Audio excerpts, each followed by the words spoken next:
Mis padres me abandonaron en un orfanato cuando nació mi hermano porque no podían criarnos a ambos. Mis padres me dejaron en un centro de acogida cuando yo tenía solo 8 años. Dijeron que no podían hacerse cargo de 2 hijos a la vez. Había nacido mi hermano pequeño, y según ellos, la vida ya no les alcanzaba para mantenernos a los dos.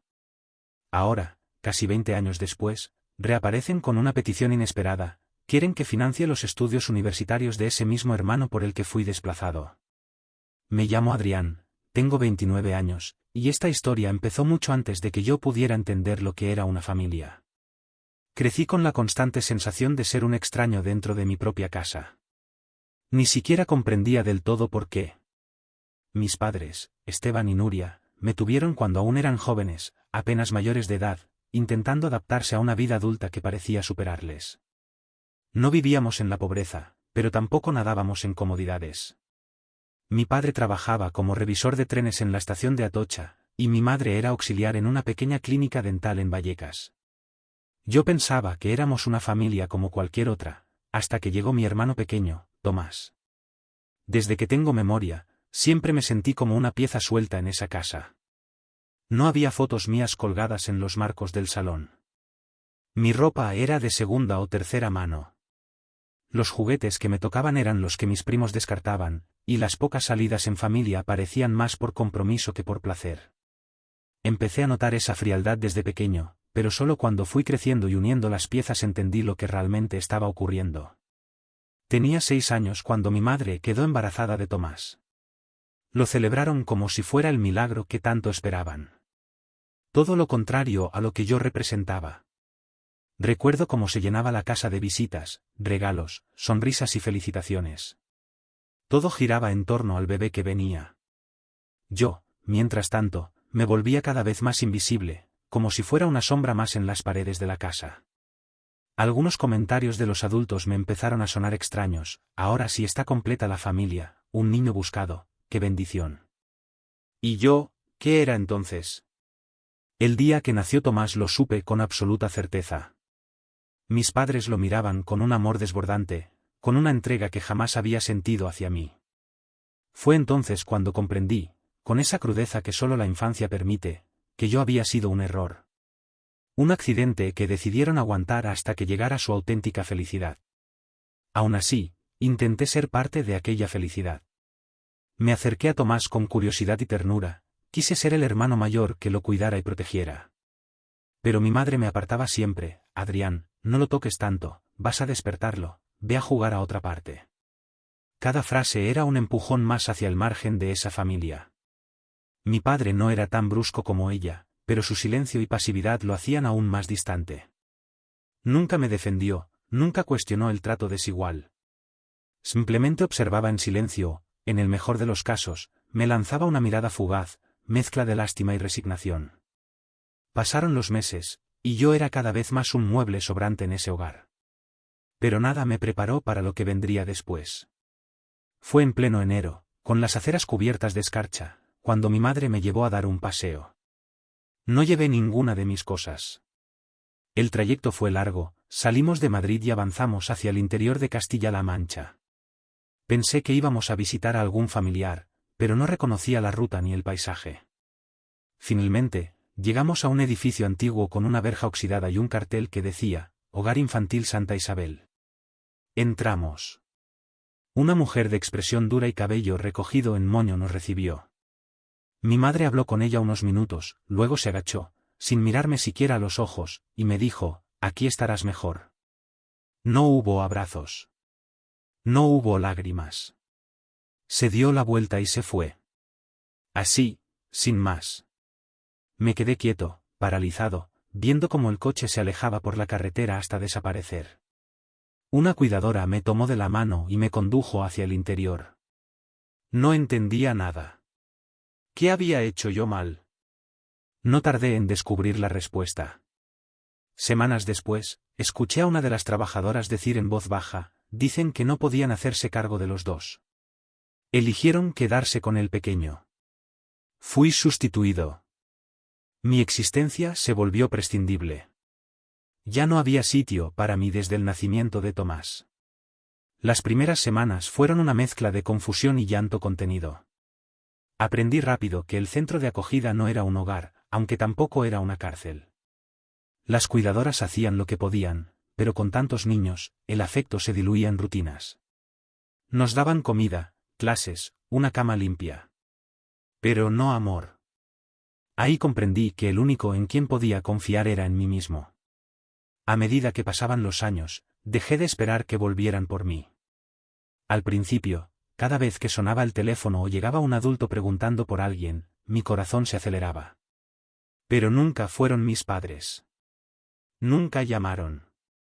Nunca preguntaron. Era como si me hubieran borrado de sus vidas. Como si nunca hubiera existido. Dejaron de ser mi familia el día en que me dejaron allí. A los 19 años, salí del sistema de acogida. Ya no era menor de edad y tenía que enfrentarme solo al mundo. No tenía a dónde ir, pero sí algo que había aprendido: sobrevivir. Conseguí un pequeño trabajo limpiando oficinas por las noches y compartía una habitación en un piso con otros 2 chicos que venían del mismo sistema. Nada era fácil, pero por primera vez tenía control sobre mi vida, aunque fuera a duras penas. No volví a saber de mis padres ni de Tomás en casi una década. Hasta que una tarde recibí una llamada desconocida. Era mi madre. Su voz temblaba. Habían tenido problemas económicos. Estaban al borde de perderlo todo. Y, según ella, yo era el único que podía ayudar.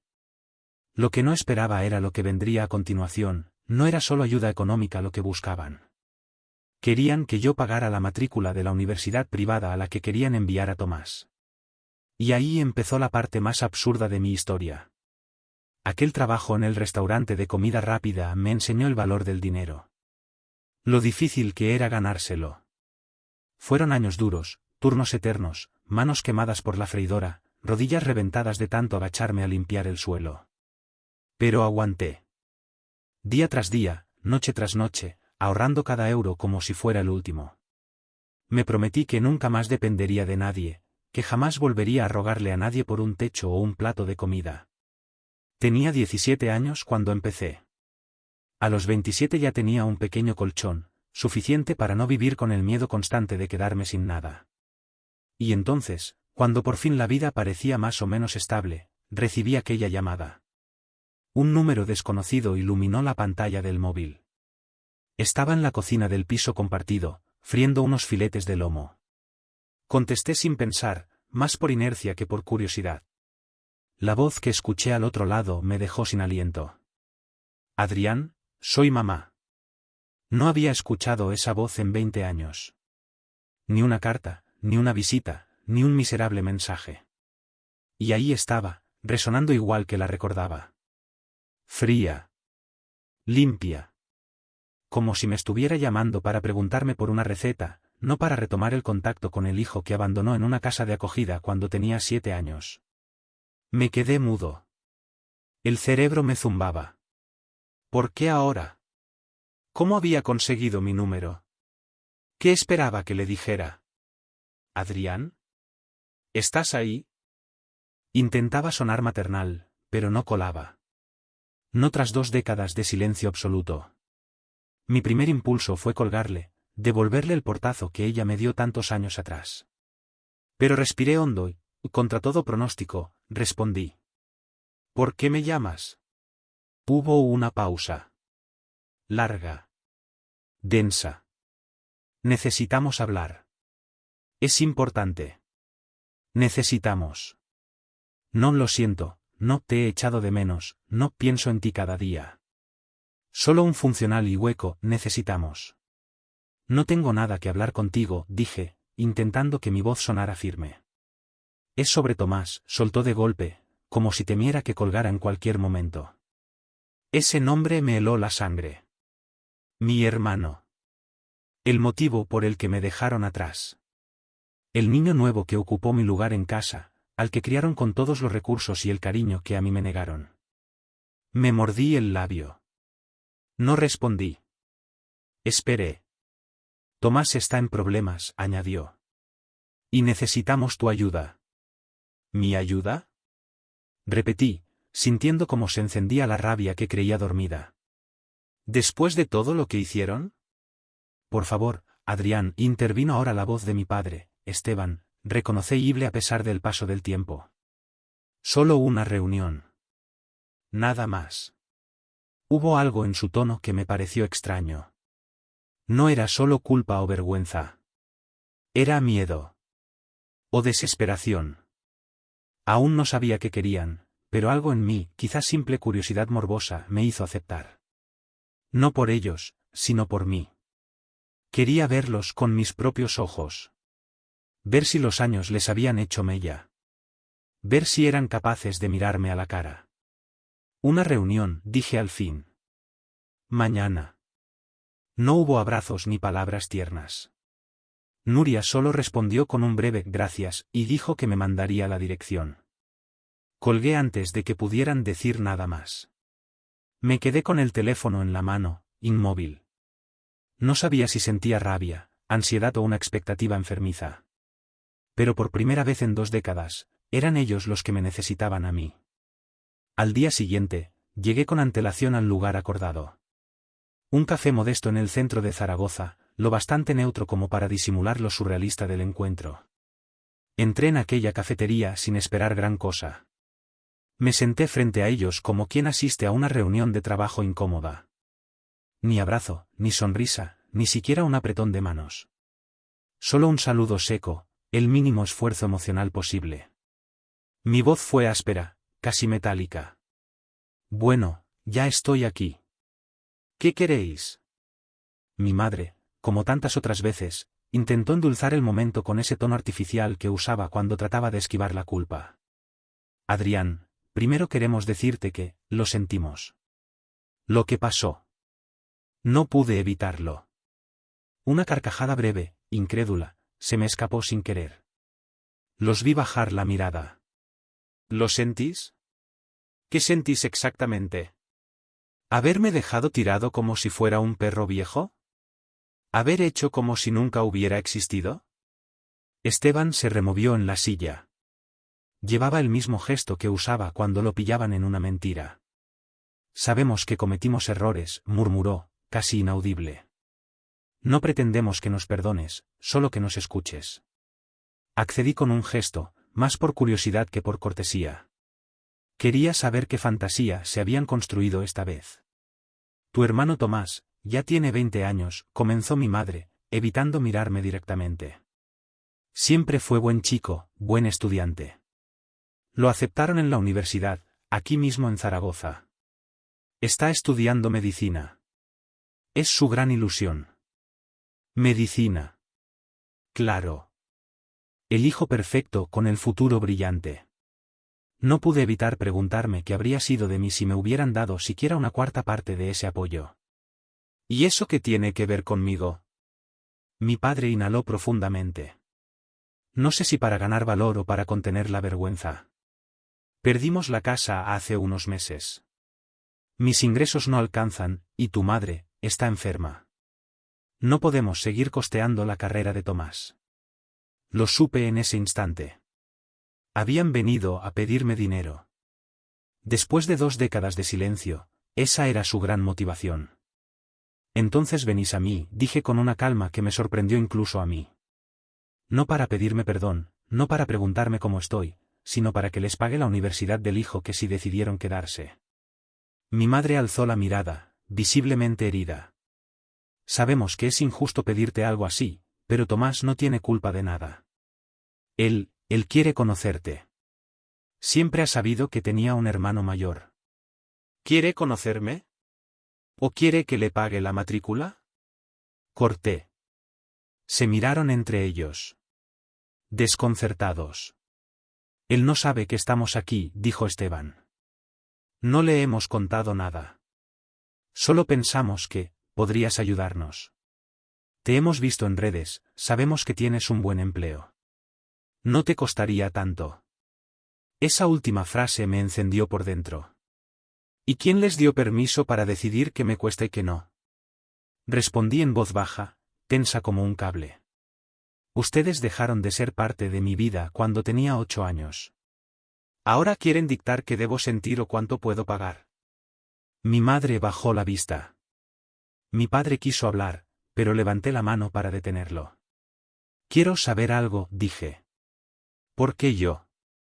¿Por qué no recurren a algún familiar, algún amigo, alguien que sí significara algo para ustedes? El silencio fue demoledor. Finalmente, ¿Esteban se atrevió a admitirlo? Todos nos han dado la espalda. Nos quedas tú. Fue como recibir un puñetazo invisible. No me habían buscado por amor ni arrepentimiento. Lo hacían por necesidad. Porque se habían quedado sin opciones. Me dejaron atrás cuando nació Tomás, dije, sin ocultar ya la furia. Me convirtieron en una carga. Y ahora, quieren que cargue con el peso de su fracaso. ¿De verdad esperaban otra cosa de mí? Adrián, por favor, musitó Nuria. No levantes la voz. Pero ya era tarde. El nudo en el pecho me reventó. ¿Calma? ¿De verdad? Ni siquiera han tenido la decencia de pedirme perdón. No vinieron a reconciliarse, vinieron a mendigar para que el hijo dorado no pierda su futuro. Me levanté de golpe. La silla rechinó. Dejé un billete sobre la mesa, no como gesto de generosidad, sino para no deberles ni el aire que respiraba. No pienso pagarle la universidad a Tomás, dije con voz clara, lo suficientemente alta para que todos en el café escucharan. Si quieren redimirse, empiecen por decirle la verdad. Cuéntenle que tienen un hermano mayor al que abandonaron. Que ahora, arruinados, quieren que él les salve el pellejo. Sus rostros estaban paralizados. No sabían si llorar o pedir disculpas. Pero ya no me importaba. No me busquen más. Sobreviví sin ustedes. Estoy seguro de que Tomás también puede. Salí del local con el corazón golpeando contra las costillas y los puños cerrados como si aún estuviera dentro de esa discusión. El aire fresco me recibió como una bofetada. Caminé hasta el coche sin mirar atrás. Me senté al volante, respiré hondo y sentí algo extraño. No era alivio. Tampoco alegría. Era espacio.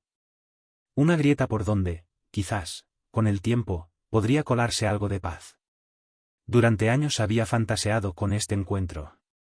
No porque quisiera que volvieran, sino porque necesitaba verlos enfrentarse a su propia cobardía. Quería verlos suplicar.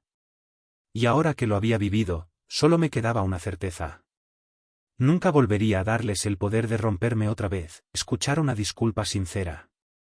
Tal vez incluso una lágrima.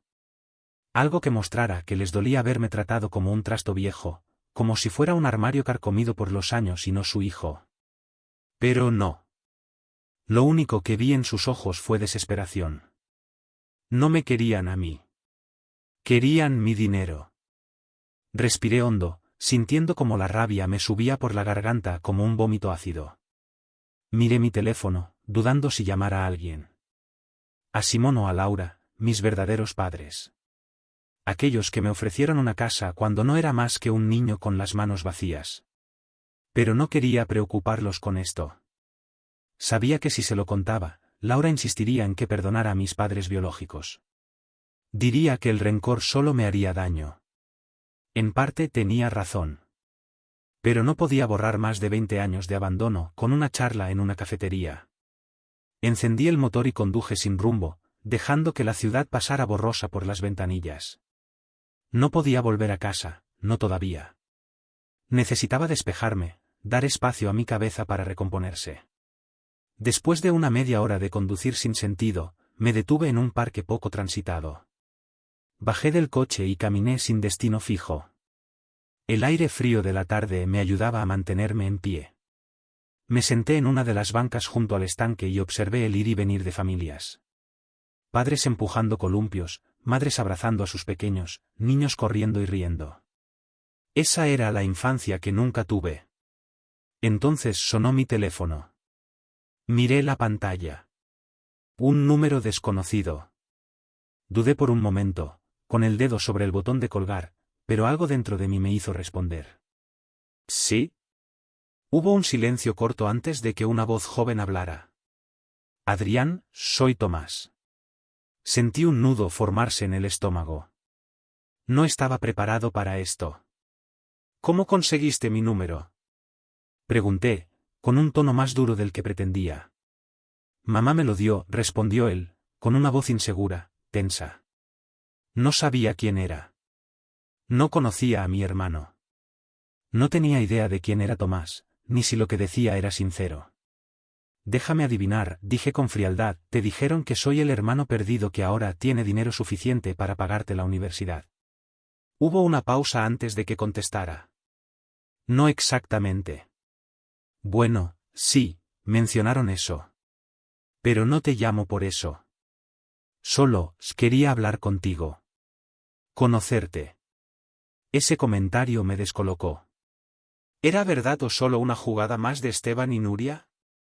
¿Y por qué querrías conocerme ahora? Pregunté sin disimular la suspicacia. Suspiró al otro lado de la línea.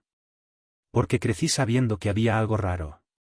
Que tenía un hermano del que nadie hablaba. Porque cada vez que preguntaba, cambiaban de tema o me decían que no entendía nada. Había un hueco en casa. Un silencio raro. Fruncí el ceño. ¿Un hueco? ¿Un silencio? Él era el hijo que se quedaron. El niño deseado. El perfecto. Yo era el error. No juegues conmigo, Tomás. No sé qué te contaron, pero seguro que no pasaste tu infancia extrañándome. No puedo decir que te extrañé, respondió firme, porque ni siquiera sabía cómo eras.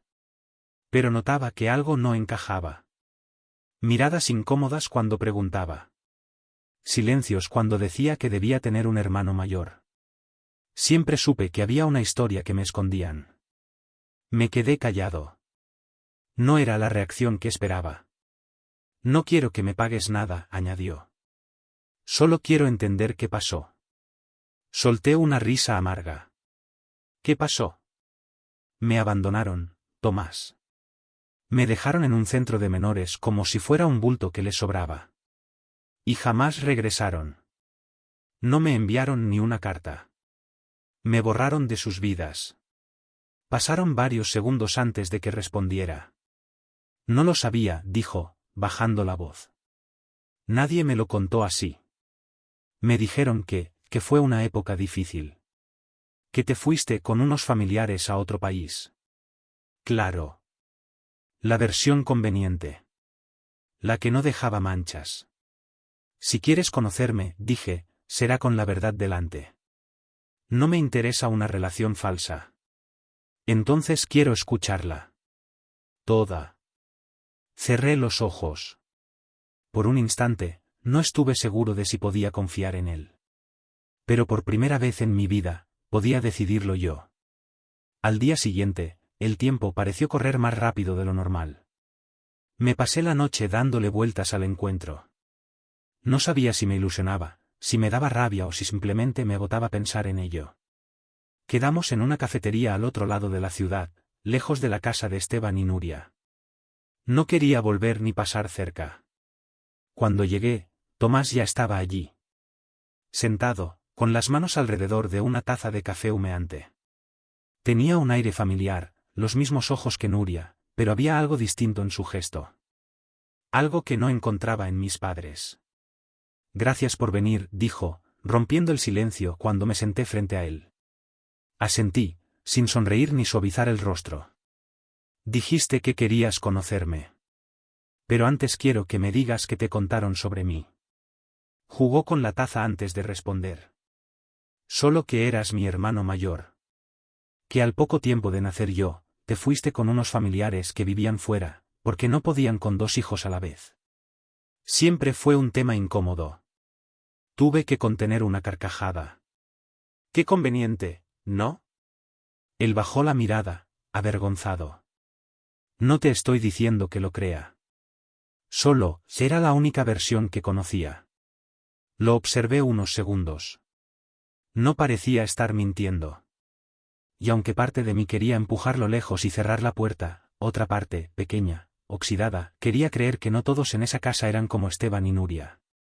Te lo contaré, dije finalmente. Pero será todo. Lo feo también. Porque esta historia no tiene héroes. Tomás asintió. Y por primera vez en más de 20 años, sentí que alguien en esa familia quería escucharme.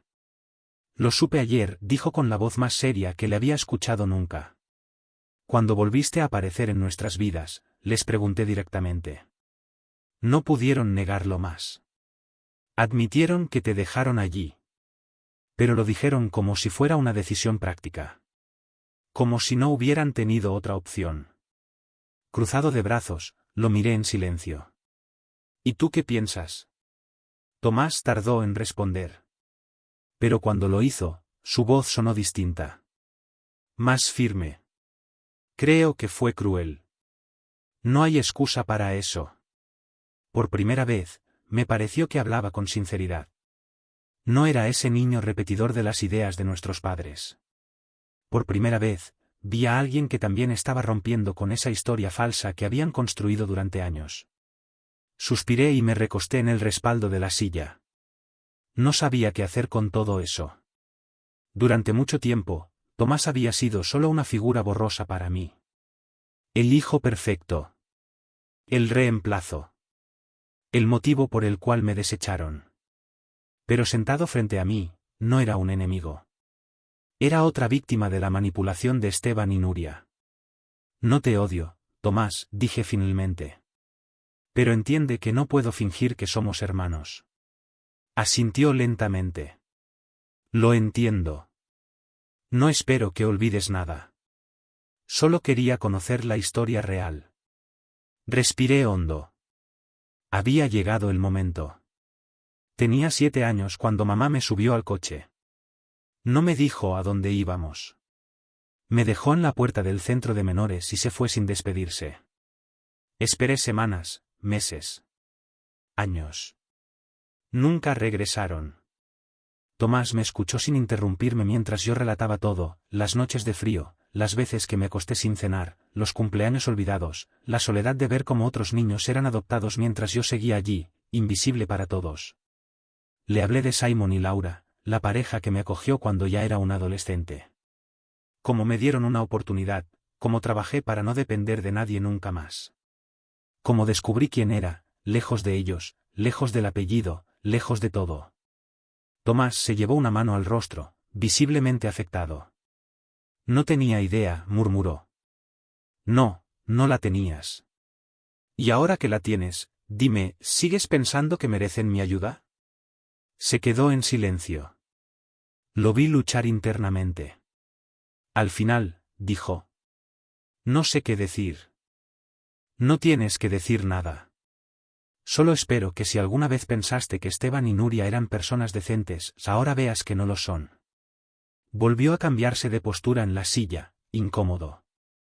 Sé que no son perfectos, pero siguen siendo nuestros padres. Me tensé. No. Son tus padres. A mí me soltaron como si fuera una carga vieja. Yo no les debo nada. El silencio se instaló entre nosotros. Tomás finalmente suspiró. Si decides no ayudarlos, lo entenderé. Levanté una ceja. ¿Tú también esperabas que lo hiciera? Negó con la cabeza. No. Solo quería conocerte. Saber quién eres en realidad, no la historia que me contaron. Lo observé un instante. Por primera vez, le creí. Está bien. Pero no esperes que esto nos convierta en una familia. Tomás esbozó una sonrisa triste. No. Pero quizá podamos hablar de vez en cuando.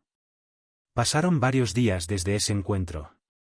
Me sentía raro, como si hubiera abierto una caja enterrada durante años. Lo más perturbador no era la rabia, esa siempre había estado ahí, sino la confusión con respecto a Tomás. Él no me abandonó. Pero su existencia había sido la excusa perfecta para que me dejaran atrás. Intenté continuar con mi vida. Me concentré en el negocio, en Simon y Laura. Pero un nudo en el estómago no me dejaba. Y no me equivocaba. Una tarde, mientras revisaba facturas en la oficina del restaurante de Córdoba, sonó mi teléfono. Era Nuria. Lo ignoré. Volvió a sonar. Y otra vez. Finalmente, respondí con fastidio.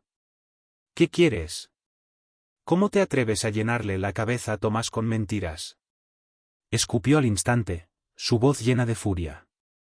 Me incliné en la silla, sintiendo un cosquilleo de satisfacción. No son mentiras, Nuria. Le conté lo que tú te encargaste de ocultar durante toda su vida. Nos hiciste quedar como monstruos. No necesitaban mi ayuda para eso. Lo hicieron perfectamente solos. Un silencio tenso. Escuché su respiración agitada al otro lado.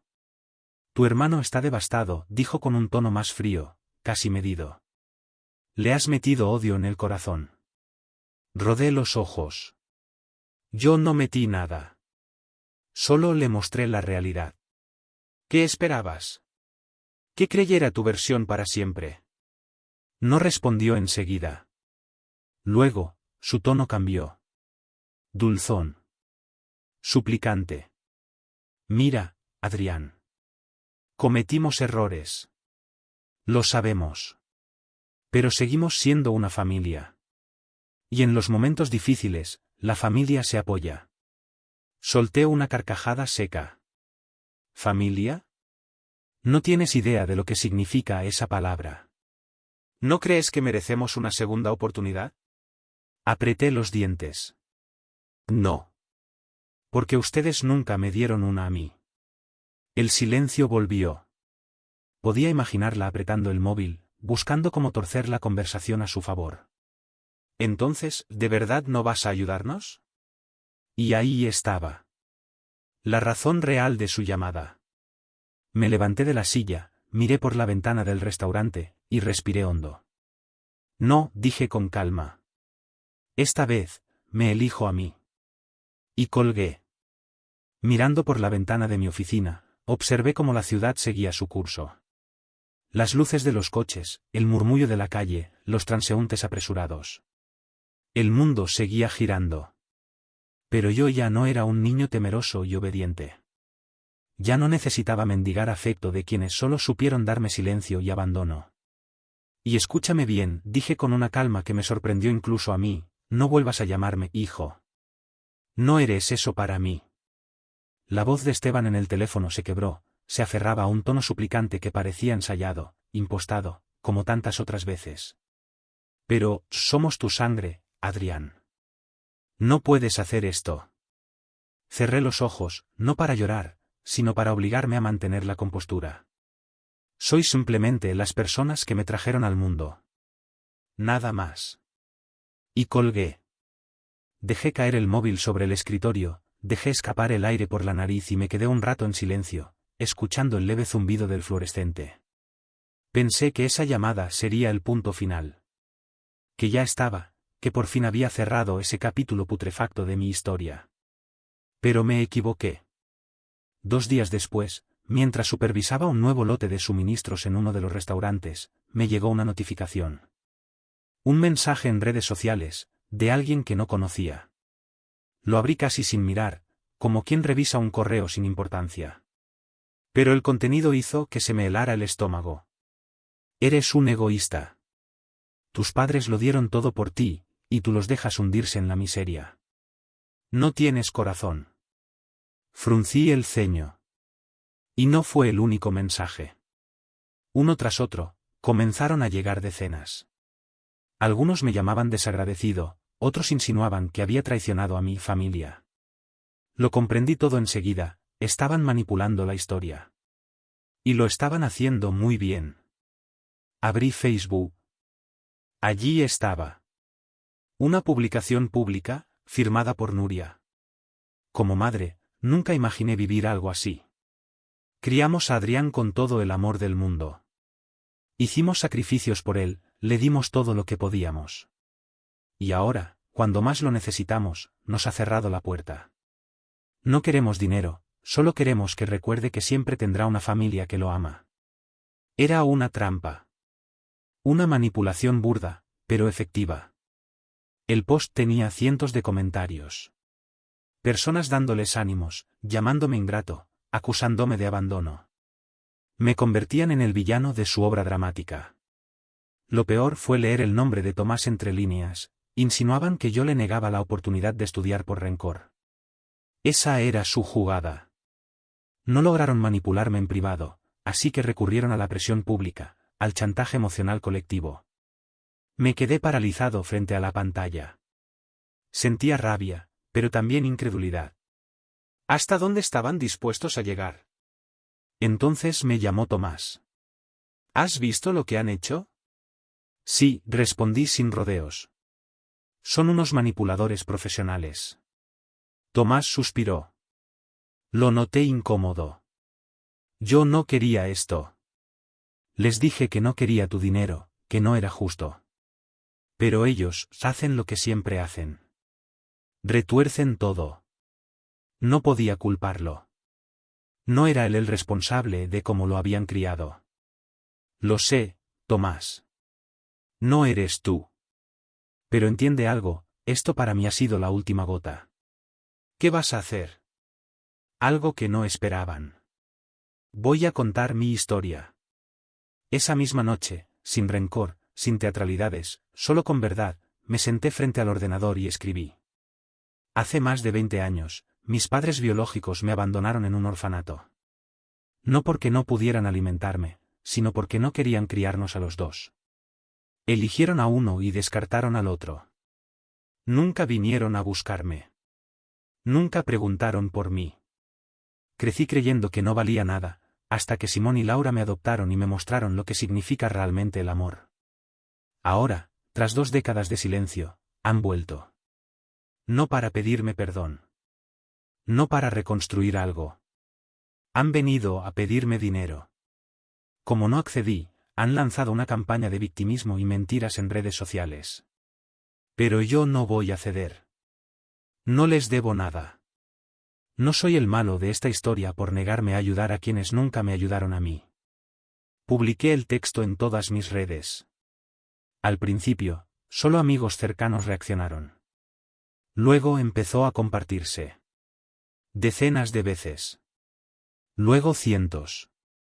Gente que no conocía empezó a comentar, a preguntar, a señalar las contradicciones en la versión de Esteban y Nuria. ¿Cómo abandonas a un hijo y luego lo buscas solo cuando te conviene? Si realmente lo hubieran querido, habrían contactado mucho antes. Esto es puro chantaje emocional. No caigas. Poco a poco, la narrativa comenzó a cambiar. Ya no era el ingrato. Ahora, muchos empezaban a entender. A ver. A abrir los ojos. Mi teléfono volvió a sonar. Mamá en la pantalla. Sabía que no era para disculparse. No después de eso. Respiré hondo y respondí. ¿Qué quieres ahora? Hubo un silencio largo. Tenso. Hasta que Nuria habló con voz cansada, pero cargada de reproche. ¿Cómo pudiste hacer esto? Reí, sin humor. ¿Tú me preguntas eso, después de lo que habéis hecho? ¿Después de tratar de manipular a todos para que me odien? No teníamos otra opción, replicó, rápida. Solo queríamos que comprendieras. No. No queríais comprensión. Queríais que me sintiera culpable. Pero te equivocaste, mamá. Ya no soy ese niño asustado al que abandonaste en un orfanato. Ella guardó silencio. Tomás está molesto conmigo, murmuró tras unos segundos. Dice que nunca debimos ocultarte la verdad. Me pasé una mano por la cara. No quería que Tomás cargara con el peso de esta historia, no con las mentiras ni con la vergüenza de saber lo que sus padres hicieron. Pero tampoco podía protegerlo de lo que merecía saber. Él tenía derecho. Merecía saber quiénes eran realmente sus padres, sin disfraces, sin cuentos de mártires. Tal vez ahora entienda quiénes son realmente ustedes. Mi madre exhaló con fuerza, como si se rindiera de una vez. Adrián, sé que no nos vas a perdonar. No. No lo haré. Su voz se quebró, apenas un susurro. Por primera vez, escuché algo que parecía remordimiento, pero era tan tenue, tan frágil, que no pude creer en ello. A veces me pregunto qué habría pasado si hubiéramos hecho las cosas de otra manera. Me dolió más de lo que esperaba oír eso, pero no era suficiente. Nada lo era. Ninguna frase podía deshacer lo vivido. Ninguna lágrima iba a devolverme la infancia robada. Ningún arrepentimiento podía devolverme los años que pasé pensando que no valía nada. No importa por qué lo hicisteis. Ya es demasiado tarde. Hubo otro largo silencio al otro lado de la línea. Sentí como su respiración se volvía más débil, como si finalmente entendiera que no quedaba nada por rescatar. No volveremos a molestarte, susurró al fin.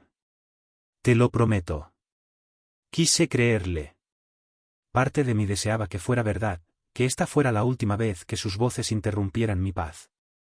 Pero también sabía que las promesas de Esteban y Nuria nunca habían significado mucho. Bien, dije simplemente, y colgué. Esa noche me senté en el borde de la cama, con el teléfono aún en la mano. No sentía satisfacción.